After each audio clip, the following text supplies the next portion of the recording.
কোনো সন্দেহ নেই, বাংলাদেশে ইতিমধ্যে বিপিএল এর আমেজ ছড়িয়ে গিয়েছে। অপরদিকে বাংলাদেশ টি-20 দলের অন্যতম সদস্য রিশাদ হোসেন বিগ ব্যাশ টুর্নামেন্টে অংশগ্রহণ করে নিজের সামর্থ্যের প্রমাণ দিচ্ছেন। গতকাল হোবার্ট হারিকেন পার্থ স্কচেস এর মুখোমুখি হয়।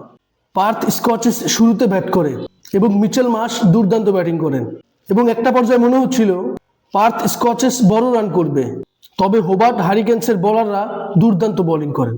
বিশেষ করে রিশাদ হোসেন দলের হয়ে সবচাইতে গুরুত্বপূর্ণ ভূমিকা পালন করেন। 4 ওভারে 33 রান দিয়ে 3 উইকেট তুলে নেন, যেটা পার্থ স্কচেসকে বড় রান সংগ্রহ করার পিছনে অনেক বড় বাধা ছিল। পরবর্তীতে 8 উইকেট হারিয়ে নির্ধারিত 20 ওভারে পার্থ স্কচেস 150 রান করতে সক্ষম হয়।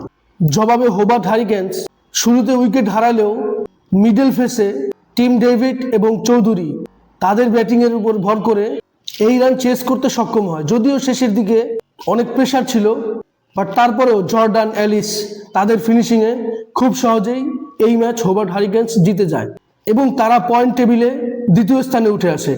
সব মিলিয়ে এই ম্যাচে ম্যান অফ দ্য ম্যাচ হয়েছেন টিম ডেভিড। তবে রিশাদ হোসেন তিনি তার বিগ ব্যাশ ক্যারিয়ারের 4র্থ ম্যাচে দুর্দান্ত বোলিং করেছেন এবং মোস্ট উইকেট টেকারের তালিকায় রিশাদ 5ম স্থানে আছেন।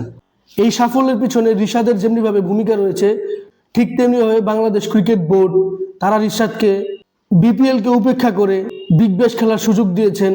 অবশ্যই তারাও ধন্যবাদ প্রাপ্ত। তবে রিশাদ হোসেন যে শুধু ভালোই করছেন এমনটা নয়, বরং তার ভ্যারিয়েশন, তার গুগলি, এগুলো দিয়ে ব্যাটসম্যানকে খুব সহজেই বোকা বানাতে পারেন।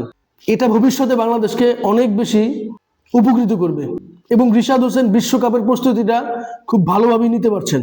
এ নিয়ে আপনার কোনো মতামত থাকলে অবশ্যই আমার সাথে শেয়ার করবেন। ভিডিওটি ভালো লাগলে লাইক, কমেন্ট, শেয়ার, সাবস্ক্রাইব করবেন। ধন্যবাদ।